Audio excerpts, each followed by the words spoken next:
¿Cómo están? Bien. ¿Cómo se sienten? Bien. ¿Cuántos saben que el llamado de nosotros como iglesia es la edificación?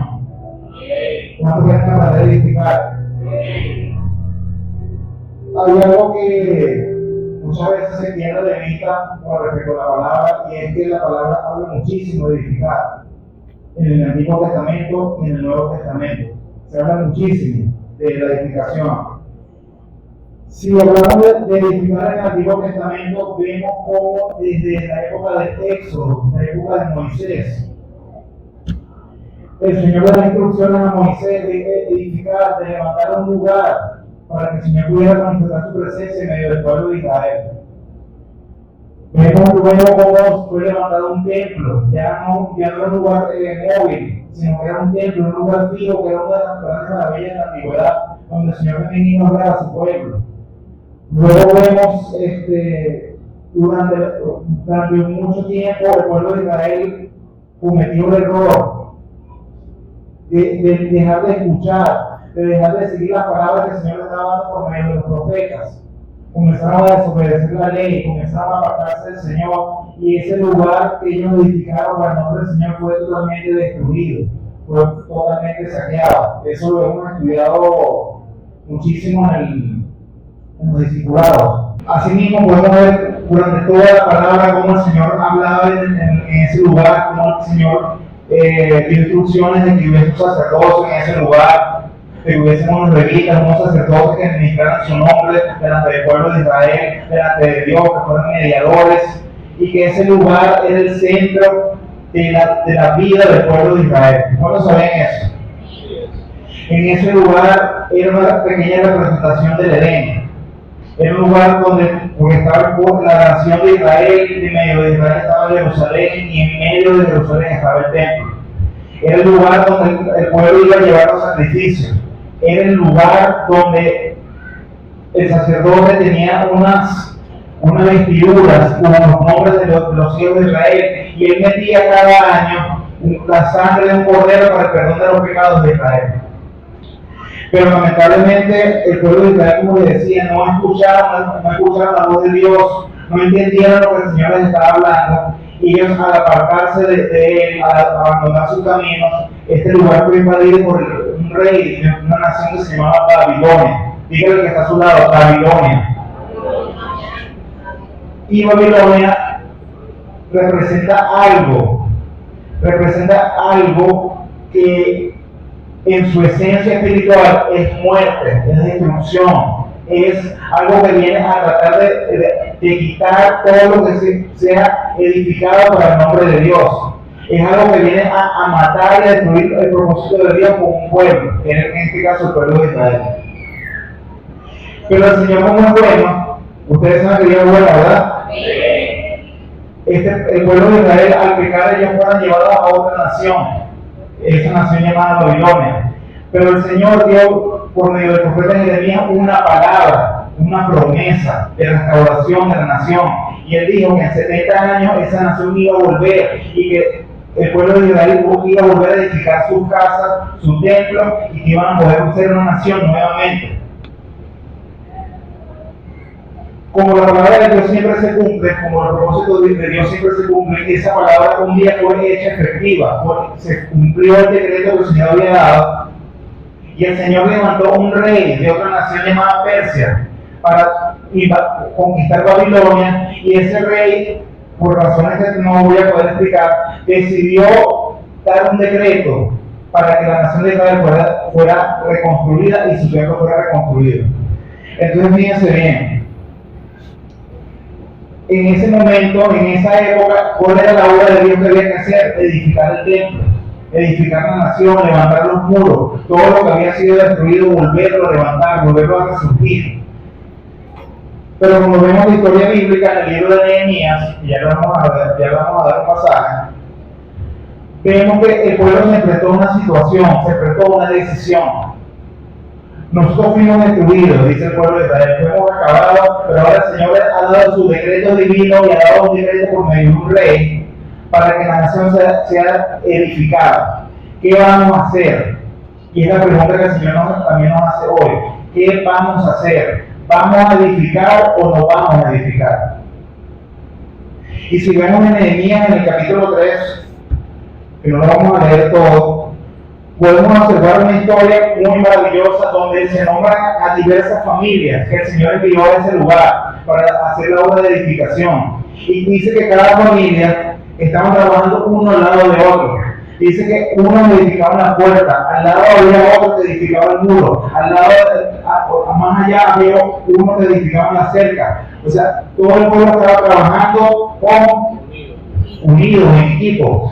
Pero en el versículo, en el capítulo 3, en el versículo 5, dice lo siguiente: a su lado restauraron los de Tecoa, aunque los hombres importantes no se presentaron para participar en el servicio del Señor. Fíjense, la palabra nos está hablando de unos hombres de Tecoa, de una ciudad que se llamaba Tecoa. Ellos decidieron edificar, ellos estaban trabajando unidos allí, ellos estaban trabajando uno palmo con el otro. Ellos se dedicaron a la obra del Señor, pero dicen, ¿verdad? Y es los únicos de los cuales se dice eso. Dice que las personas nobles no participaron de la edificación. Entonces, el primer enemigo que yo puedo identificar acá es ese espíritu, esa actitud de nobleza. Pero no nobleza de yo ser noble y de ser bueno con el otro, de ser amoroso con el otro, sino esa actitud de nobleza que dice: yo soy tan importante, yo estoy tan ocupado, yo soy tan metido en mis asuntos, que la obra del Señor que se estaba dando en esa época, que en ese momento se estaba escribiendo la historia de Israel, ellos decidieron no participar. Y por eso sus nombres, porque los nombres de los nobles no están escritos en este capítulo, no fueron escritos, porque no participaron de esa historia de lo que se estaba construyendo allí. Entonces, hermanos, nosotros aquí en el nuevo pacto, nosotros no podemos tener espíritu de nobleza en ese sentido. No podemos pensar que la edificación no nos corresponde a nosotros, o que la edificación solamente le corresponde al apóstol, o a los maestros, o a los que estamos parados aquí. Cada uno de nosotros, cada uno de ustedes, tiene que su nombre estar escrito en las páginas de la historia que se escriben con respecto a esta congregación. Que se diga el hermano fulano de tal, el hermano Jesús, el hermano Alexander, está escrito su nombre allí.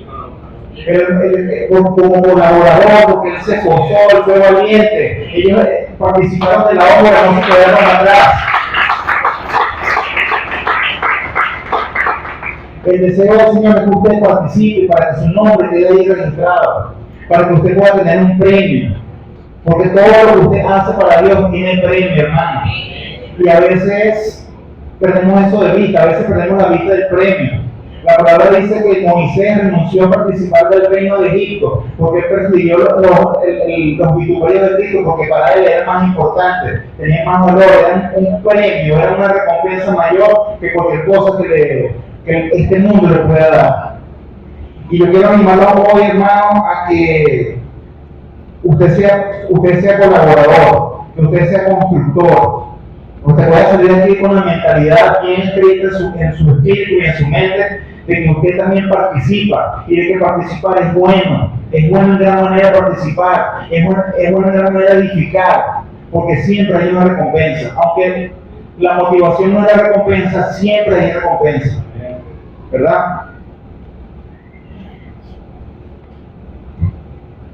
Pero fíjense que así como Dios estaba levantando un pueblo y una gente y un rey para edificar, y fíjense esto, había un decreto divino para esa edificación. O sea, no había manera, no había forma de que ese decreto divino pudiese ser reversado por ningún enemigo. No importa cuántos enemigos se levanten, no importa cuántas cosas puedan venir, el decreto divino siempre se va a cumplir. Es un decreto de edificar el cuerpo de Cristo, ¿verdad? Amén. Y en los pasajes del libro de Nehemías, que estuvimos estudiando también en el discipulado, por eso que es bueno que vengan al discipulado, vemos en el capítulo 4 que hay un espíritu de edificación, pero hay un espíritu que se medita contra esa edificación. Fíjense, capítulo 4 de Nehemías, verso 1. Capítulo 4, verso 1. ¿Ya lo tienen? ¿Qué? Dice: Sucedió que cuando Sanballat oyó que nosotros edificábamos una muralla, se enfureció y se encolerizó muchísimo e hizo burla de los judíos. Entonces habló delante de sus hermanos y del ejército de Samaria y dijo: ¿qué hacen estos miserables evangélicos? ¿La han de dejar restaurada para sí? ¿Han de ofrecer sacrificios? ¿Han de acabar en un día? ¿Han de hacer revivir las piedras que entre los montones de escombros estando quemadas? Junto a él estaba Tobías el amonita, quien dijo: si sube una zorra, es decir, un animalito, derribará el muro de piedra que ellos edifican. Entonces fíjense lo que yo quiero que ustedes vean hoy. Nosotros tenemos un enemigo que está vencido, ya fue derrotado. Pero el hecho de que esté derrotado no significa que él no pueda hablar. Porque esta palabra nos muestra que lo único que hizo fue hablar. Y Satanás siempre va a hablar a la vida de las personas. Porque como es el único recurso que le queda, entonces él va a tratar de hablarte, de decirte cosas, para que tú no participes de la edificación del pueblo. ¿Sí? Entonces fíjense que se molestó muchísimo. Estaba este Sanballat, que es un personaje, ¿verdad?, en la historia. Así como se levantan personajes a edificar, se levantan personajes a tratar de que no se edifiquen. Y él dice que se molestó, pero hizo burla. Por lo que se entiende del pasaje es que estaba el pueblo edificando y alrededor había unos soldados y una gente, y él le decía a la gente: miren eso que están edificando ya. ¿Qué es lo que están haciendo? Eso no sirve de nada. Y cuando yo estudiaba este pasaje, me podía dar cuenta que ellos lo que estaban intentando era postrar la autoestima del pueblo de lo que estaban edificando. Querían dejarlo casi inválido para que no pudieran edificar. Fíjense cómo le dicen. Yo estuve estudiando el pasaje, miren cómo dicen: miserables judíos. Miserables. ¿Cuánta gente de aquí, que los que están aquí intentando edificar su casa, su célula, o la casa reconciliada, perdón, o haciendo cualquier trabajo en la iglesia, la gente: tú, miserable evangélico, ¿qué haces tú yendo para la iglesia todos los días? ¿Qué haces tú participando de eso? Miserable. Le dijeron miserable. Y eso es un ataque a la identidad. Luego les dice: ustedes van a restaurar esa muralla, ese trabajo lo van a poder hacer ustedes. Entonces ya no le están hablando de identidad, le están hablando de la capacidad, y le están diciendo: tú no tienes capacidad de eso, tú no tienes capacidad de tener un buen hogar, tú no tienes capacidad para levantar tu hogar, para levantar tu economía o levantar la iglesia. Le están diciendo: tú no puedes. O sea, date cuenta, no puedes. Eso es lo que dice esa voz: tú no vas a poder tener una familia feliz, nunca vas a poder tener o participar de la iglesia como tal vez tú sueñas. No, ¿verdad? Le dijeron también: ustedes ofrecerán sacrificio. Recuerden que lo que decíamos, ofrecer sacrificios en el pueblo de Israel era lo más importante, porque era la representación de la limpieza del pecado del pueblo. Entonces, viene Satanás y te dice: tú vas a ofrecer sacrificio, pero mira la vida que tú tienes, mira la vida que tú tienes, mira cómo tú estás. O sea, date cuenta de que tú eres miserable, de que tu vida espiritual no es lo suficientemente correcta. Y te mete culpa para que tú no ores y no participes de la congregación. Y yo he visto eso mucho, hermano. Gente que comienza bien, tú lo ves fogoso, pero entonces viene la culpa, viene la mentira, viene los engaños, viene Satanás y habla, y no vas a ofrecer sacrificios, o sea, tú no vas a hacer nada para Dios, y la gente se rinde ante el poder de esa voz. Han de ustedes acabar la obra. O sea, date cuenta, esa obra que tú vas a poder hacer eso. Vas a poder acabar la obra. ¿Cuál es la función de esa palabra? Que no tengas esperanza. Vienen a robarte la esperanza. Esa palabra del enemigo, que puede ser una persona o puede ser una voz que viene a tu vida, que dice: no tengas ninguna esperanza. No tengas esperanza. Ve la realidad. Fíjense que a ellos les tocó muy difícil, porque ellos tenían solamente ellos no estaban edificando con piedras nuevas el muro, ellos estaban tratando de recuperar lo que había quedado quemado para tratar de levantar el muro. O sea, era vergonzoso lo que estaban haciendo, porque era se veía como algo desesperado a los ojos humanos.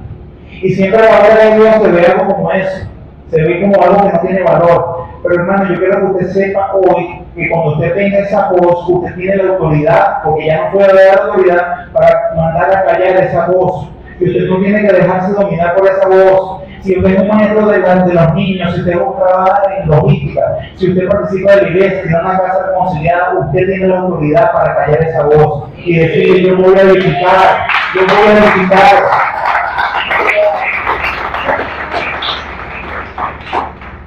Ahora, fíjense, cuando sucedió esto, pasó algo. Vino Nehemías y comenzó a hacer algo muy interesante. Fíjense lo que dice el capítulo 4, versículo 4. Escucha, oh Dios nuestro, porque somos objeto de desprecio. Devuelve su ofrenda sobre sus cabezas y entrégalo como presa en su tierra de cautividad. No cubra su iniquidad ni su pecado sea borrado delante de ti, porque provocaron a los que edificaban.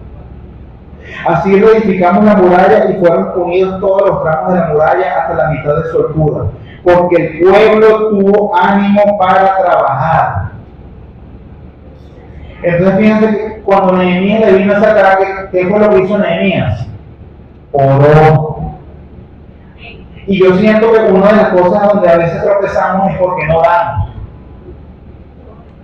Cada vez que venga una situación que te comienza a hablar y te dice: no vengas a la iglesia, no participes, no edifiques, no siempre por la iglesia, no des, aléjate.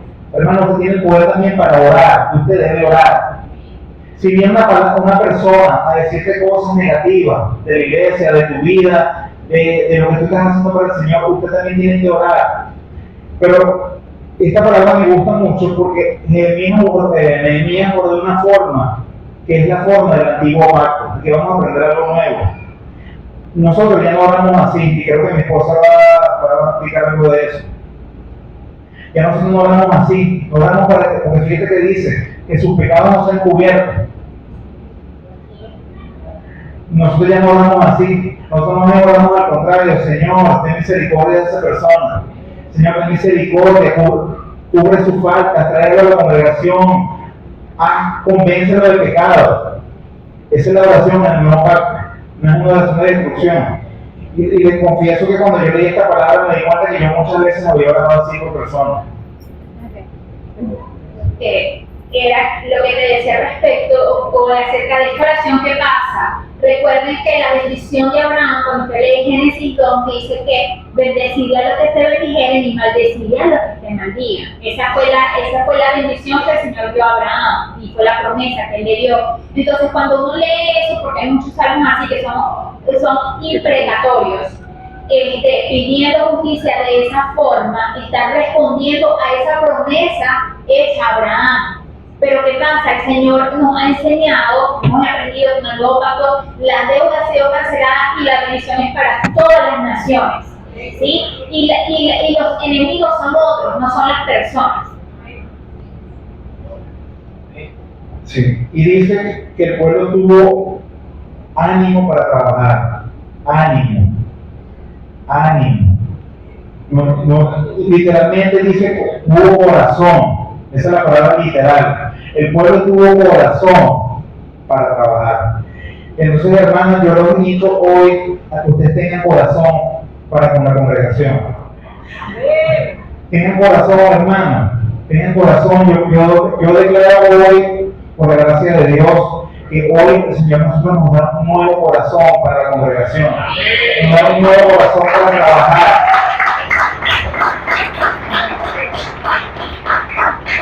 Y quiero que sepan que estamos conscientes que hay personas que tal vez han venido de otros lugares donde tal vez no fueron tratados de la forma más correcta. Hay gente que vinieron heridos, eso lo sabemos y estamos muy conscientes de eso. Sabemos de personas que tal vez fueron como le diríamos, se aprovecharon de usted, se aprovecharon, les enseñaron algo, pero era para aprovecharse, hermano. Pero yo quiero que usted sepa que en este lugar nosotros no somos así. El Señor no nos ha enseñado así. Y por eso queremos que usted hoy entienda eso, para que usted pueda estar aquí con una nueva mentalidad, una nueva visión y un nuevo corazón. con ánimo para trabajar aquí en lo que se está haciendo aquí en este lugar, con ánimo para que usted participe. Esta palabra para mí desde hace un tiempo ha sido muy importante, participar, porque de hecho el Evangelio es participativo, no protagónico. Eso queda fuerte, pero es participativo.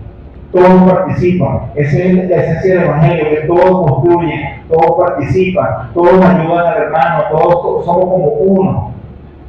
¿Sí? Amén.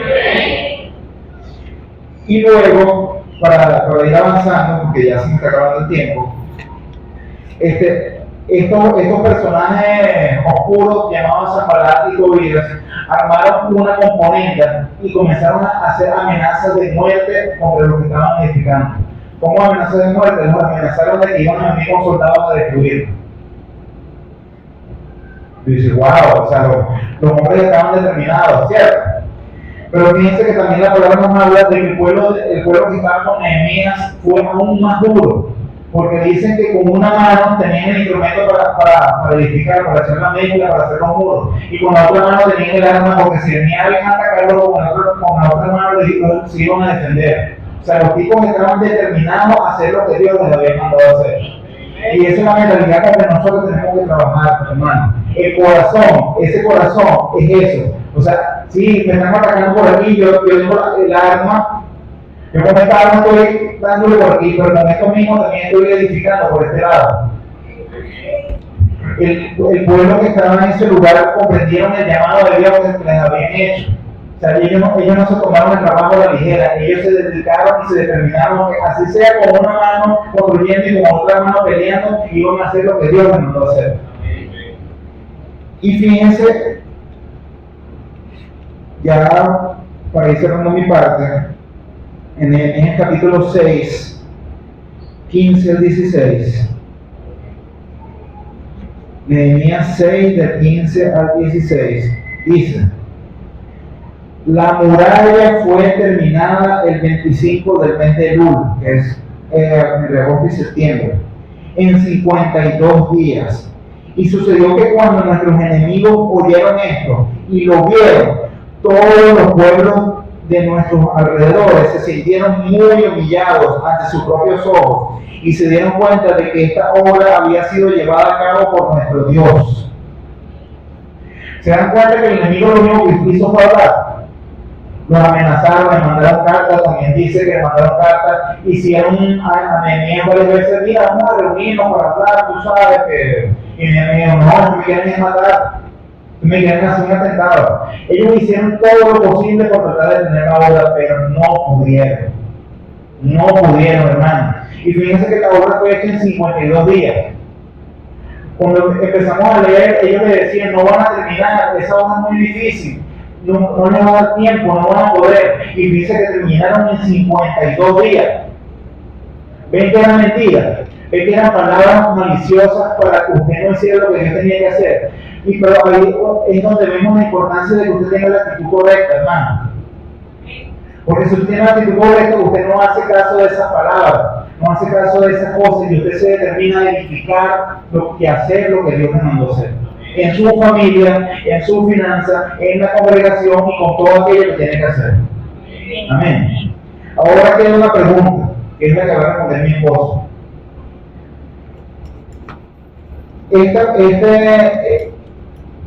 La nación de Israel fue reconstruida, el muro fue reconstruido, el templo fue reconstruido, ¿verdad? Los enemigos externos fueron vencidos, el trabajo fue hecho. Ahora queda la pregunta, esos enemigos externos que ellos quedaron humillados, pero también hay otro tipo de enemigos que no se ven, que no son tan físicos y están más como en lo interno, están más dentro de nuestra mente, están más en nuestro cuerpo. No son enemigos externos, son enemigos internos. Y mi esposa va a hablar un poco de este tema. ¿Sí? ¿Quiero? Fíjense que una vez consumada la obra de la cruz, lo que nosotros vemos es que, y lo decía mi esposa hace rato, el enemigo fue vencido. Diga conmigo, vencido. O sea que el enemigo lo que tiene que saber es cuánto pesa usted, porque ahí es donde está, debajo de sus pies. ¿Sí? Ok. Y vemos que Colosenses 2 nos cuenta cómo en un desfile triunfal el enemigo fue ridiculizado y quedó vencido. Pero fíjense, nosotros tenemos, básicamente, esto siempre se dice y es verdad, lo vemos en las cartas apostólicas. Tenemos como enemigo el diablo, el mundo y la carne. Son cosas que se nos oponen a la iglesia. ¿Cuándo comenzó la iglesia? En Pentecostés. Cuando la iglesia recibe el Espíritu Santo, la iglesia comienza a ser iglesia. Porque la iglesia no es el templo físico, son las personas impartidas del Espíritu de Dios para ser los testigos de Cristo en donde están. Amén. Ahí es cuando venimos nosotros a ser el templo de Dios. Si nosotros vemos, sin embargo, que sea el antiguo o nuevo pacto, la intención de los enemigos siempre es detener la obra de Dios, detener el avance. Y en el punto de cualquier parte de la historia redentora, tiene que ver con eso, con detener el avance del reino de Dios. ¿Y qué es lo que queremos? ¿Para qué es el reino? ¿Para qué es el reino? ¿Cuál es el propósito? Lo hablábamos hace unos meses. La intención de Dios es que su Hijo se ha visto en todo y en todos. Diga conmigo, en todo y en todos. Y cualquier cosa que vaya a favor de eso, va a haber un enemigo que se va a oponer. Entonces, lo que vemos es, a la luz de estos pasajes que hablamos, usted no puede perderse el próximo domingo el servicio, y el martes el discipulado estuvo tremendo. ¿Quién disfrutó el discipulado del martes? Tremendo, hermanos, tremendo, llamados a avanzar. Entonces, estos enemigos buscaban impedir el trabajo, y lo mencionó mi esposo, mediante estrategias que traían dudas atacaban la identidad, traían dudas sobre la capacidad y menospreciaban la esperanza en las palabras que Dios había dado. Y hoy día, ¿cómo se manifiesta eso? Porque hoy día el templo, ¿quién es el templo? Nosotros. Y los apóstoles utilizan diferentes formas de describir el concepto a lo largo del Nuevo Testamento. Lo usan como el edificio de Dios, usan el templo, usan el concepto de, ¿qué más? Cuerpo de Cristo, también. Y este pueblo redimido, que tiene la circuncisión del corazón, diga conmigo, circuncisión del corazón. Voy a decir algo obvio, pero a ver, quiero que me entiendan. Un pueblo no es una persona. ¿Amén? Yo soy pueblo, pero usted también es. O sea, el Señor no tiene un pueblo que es unos individuos así separados uno de los otros. Eso, la vida cristiana no se vive así. ¿Amén? Amén. Porque nosotros somos una sociedad que estamos ya, después de la modernidad, todo es lo que Dios quiere para mí, lo que Dios va a hacer conmigo. Y déjeme decirle, yo no necesito congregarme porque yo tengo a Cristo. Entonces no importa. Pero la vida cristiana no se vive en solitario. ¿Amén?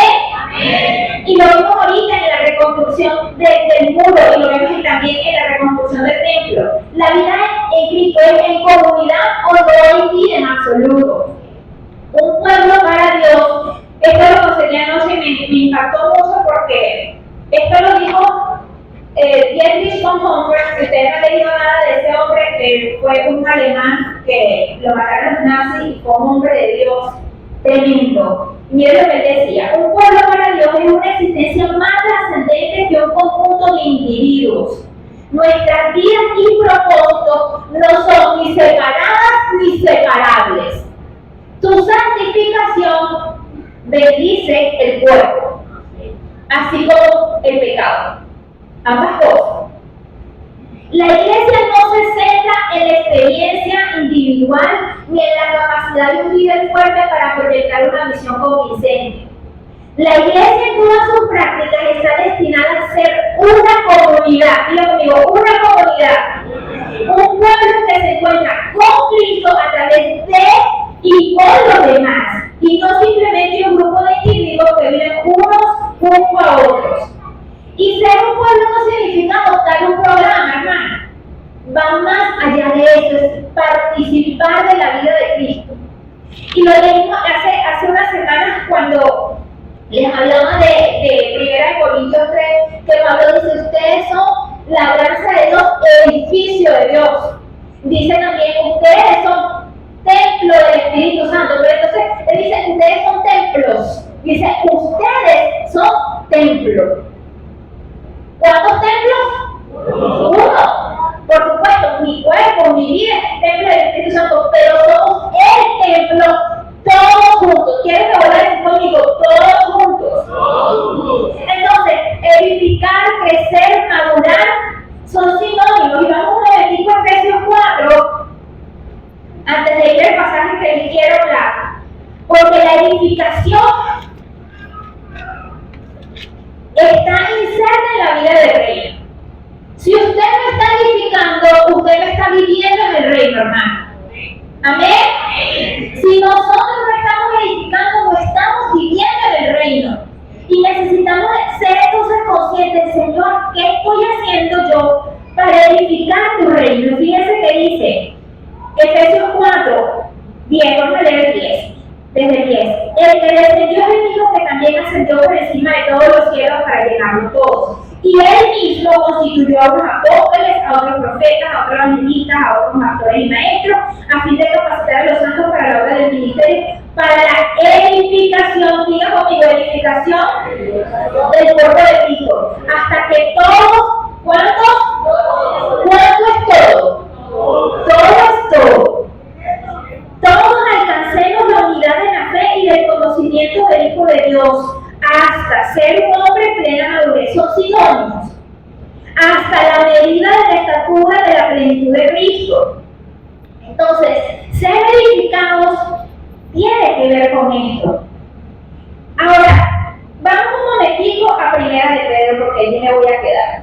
Y si usted no me cree, hay todo un libro que nos muestra cómo la iglesia edificó con hechos. Por eso se llama Hechos de los Apóstoles. Hechos, cosas que se vieron.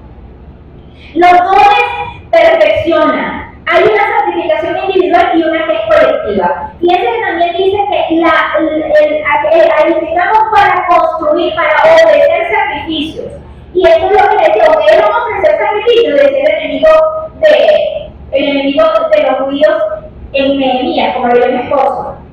¿Qué atenta contra la vida de devoción? La distracción. Amén. La vida de devoción se ve afectada por la distracción. En el antiguo pacto de los sacrificios los hacían los sacerdotes. Esto es lo que está teniendo aquí la mentalidad, esta es la mentalidad de Pedro. Pedro tiene mucho, habla de sacerdocio en su carta, porque los sacerdotes, ¿quiénes son ahora? Nosotros somos los sacerdotes. El sacrificio de expiación definitivo lo hizo Cristo.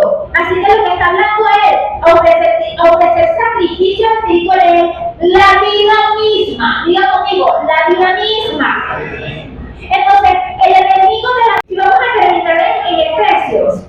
En Efesios, el 6:10. Por lo demás, fortalezcase en el Señor y en el poder de su fuerza. Vístase de toda la armadura de Dios, para que puedan hacer frente a las intrigas del diablo. Porque nuestra lucha no es contra sangre ni carne. Tu hermano, tu vecino, tu marido no es tu enemigo, sino contra principados, contra autoridades, contra los gobernantes de estas tinieblas, contra espíritus de maldad de los lugares celestiales. Por esta causa, tomen toda la armadura de Dios para que puedan resistir en el día malo y después de haberlo logrado todo, quedar firmes. La armadura, lo estudiamos a principio de año cuando ya cerramos la carta de los Efesios, es el mismo nuevo hombre, hermano.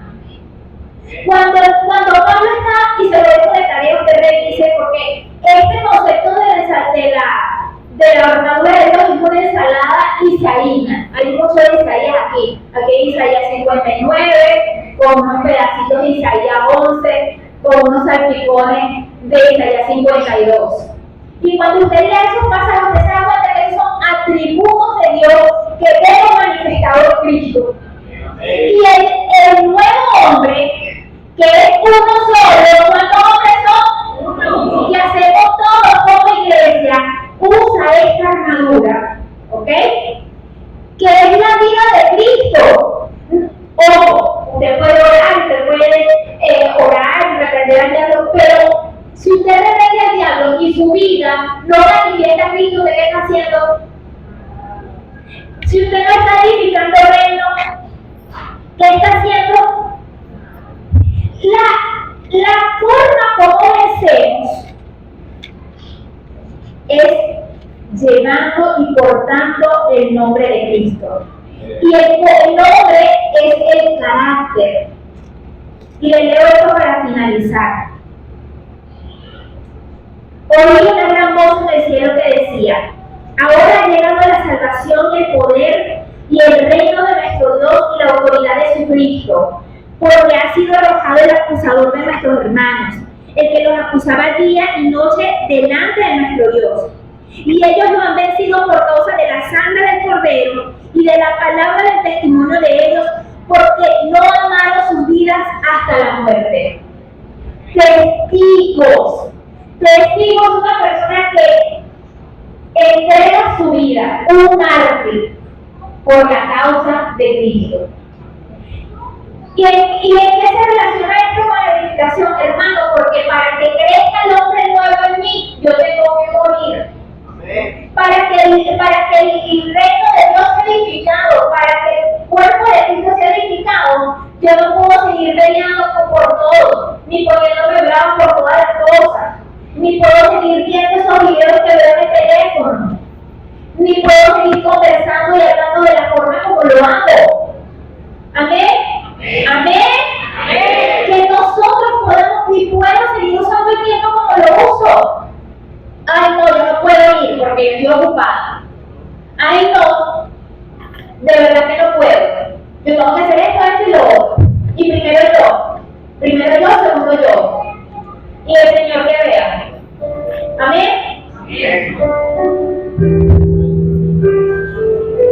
Una de las obras que hicieron por Sanballat y Tobías y aquellos derrotados contra el pueblo de Israel, que le decían: ¿resucitarán ustedes estas piedras? Se me pasó a decirles eso. Ellos le dijeron: seguro resucitarán estas piedras. Pero cuando vemos que Pedro dice que somos piedras espirituales para un templo, significa que sí resucitamos.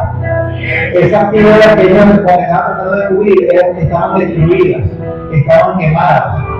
Para los ojos del hombre no servían para nada. Así éramos nosotros. ¿O no? En nuestro cuerpo no servimos para nada. En nuestra cara no servimos para nada.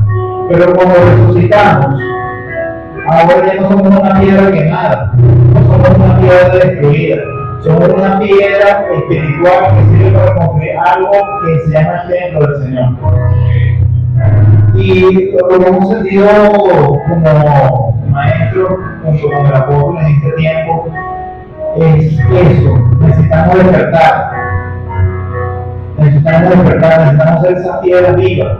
Fuimos resucitados, ya no estamos quemados, ya no estamos destruidos, fuimos hechos nuevos, fuimos hechos nuevos para un propósito, para levantar algo bueno, algo hermoso, algo que va a dar bendición a otras personas.